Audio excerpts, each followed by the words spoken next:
Welcome to Open House Podcast.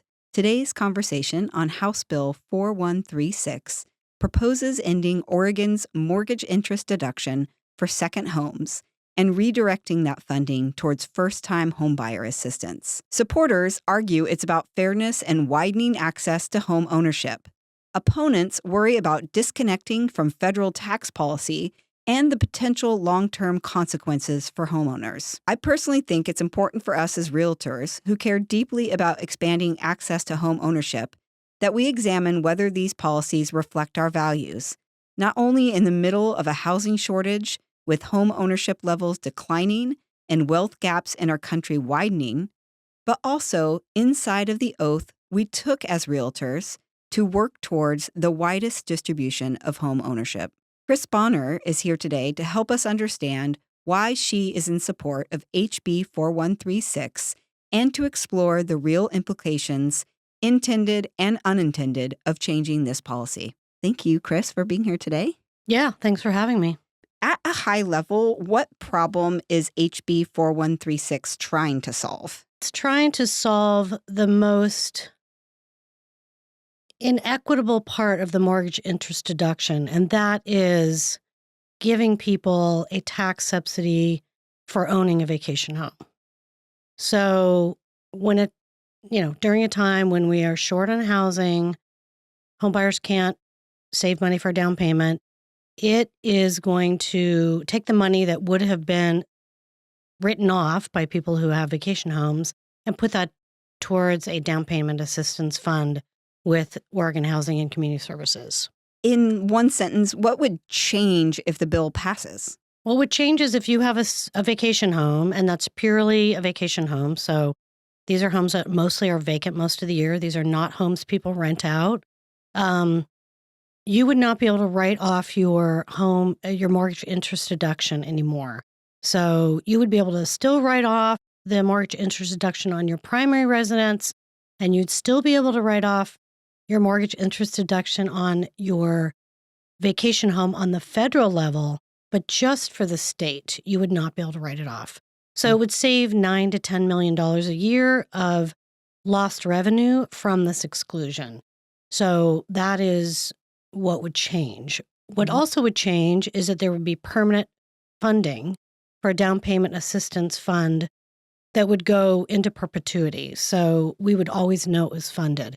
We had, in 2025, we had a generous amount of down payment assistance, and it was really clear how efficiently the state was able to distribute that to nonprofits, and they were able to get out the door. So they served, I want to say maybe it was 600 people at an average down payment assistance of $35,000.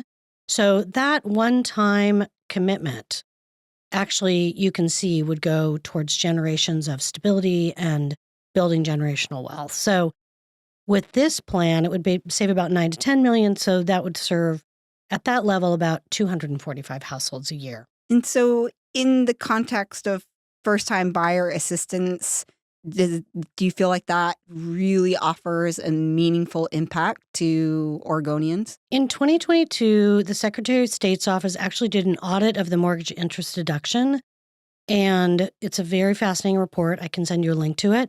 And it concluded that the mortgage interest deduction was a very regressive tax policy, went to mostly wealthy, urban, white homeowners. The other part of that audit was to find out what is holding back first-time homebuyers to see if the mortgage interest deduction actually helped first-time homebuyers. What they found is it doesn't help them at all, because almost everybody these days takes the standard deduction unless you have, earn a lot of money or have a gigantic mortgage. And in that process, they found out that three things hold people back from homeownership. One is the price of homes in Oregon. The second is lack of access to a down payment. And the third is qualifying for the mortgage. So we know that we have homebuyers sitting on the sidelines that are qualified for the mortgage, who have found homes that they like, they just don't have the down payment. So what would you say to those folks who are making the argument in the real estate community that you're acting against the interests of realtors or home buyers. Well, the irony is, I actually think it's in the interest of our industry to do this. I mean, when I talk to realtors who have assisted these buyers in buying homes, they are really clear to say, this is not business I would have had. So let's say, there's a 2.5% commission they earn on it, 245 households, average price range of, whatever, $350,000, $400,000.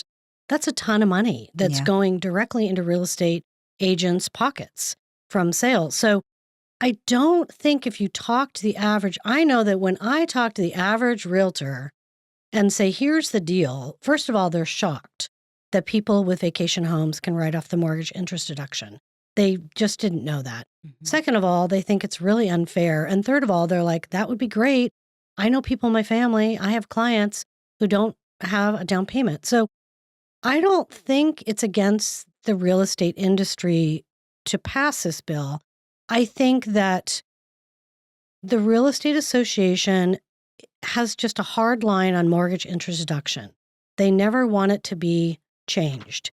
And they have convinced themselves that it's critical for our industry. And I just don't know if that's the case, especially not for vacation homes. I've heard the argument that opponents make that once Oregon disconnects from federal mortgage interest policy for second homes, it opens the door to future limitations on primary residences.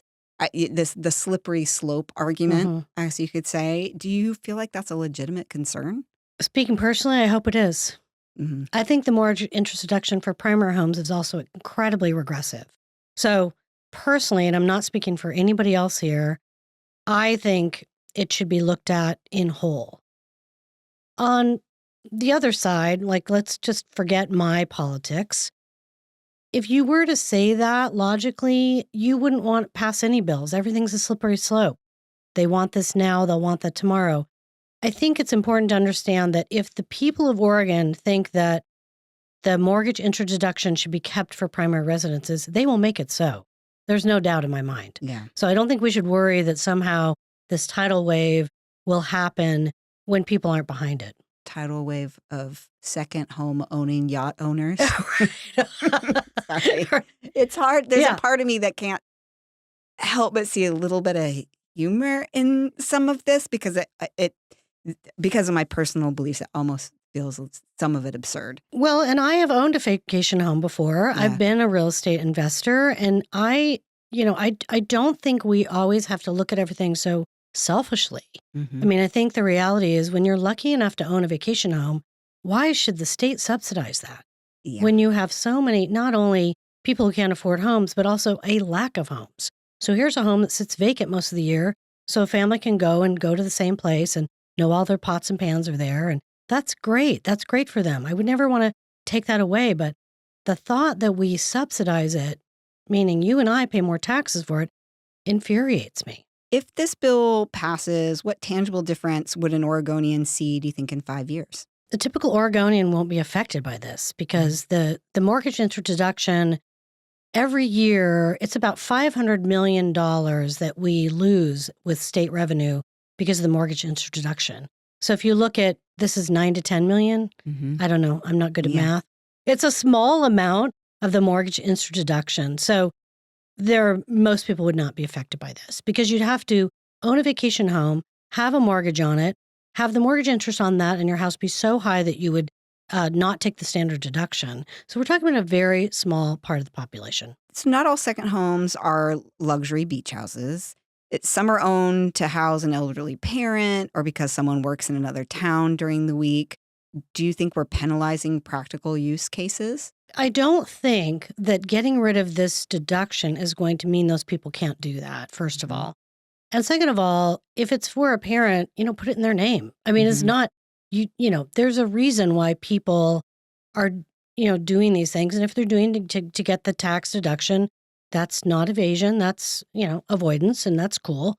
But again, that amount of, to worry about those people, those few cases, and whether they wouldn't be able to do that, I think is a false narrative because, even in the audit they did on the mortgage interest deduction, if you take all the MID exclusions, the average in the highest county was $355 saved a year. So this whole $2,500 a year thing, I'm not sure how they're coming up with that.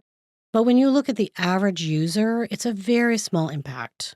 Is eliminating this deduction actually going to increase supply or lower prices, or is this just really about relocating tax revenue? I could be wrong, but in my brain, when I think about any sort of subsidies, they raise prices Hmm. because you're letting someone who buys a vacation home afford more mortgage by subsidizing the mortgage interest deduction. So I certainly don't. But then on the other hand, if you go and you subsidize people's down payment, you're doing the same thing.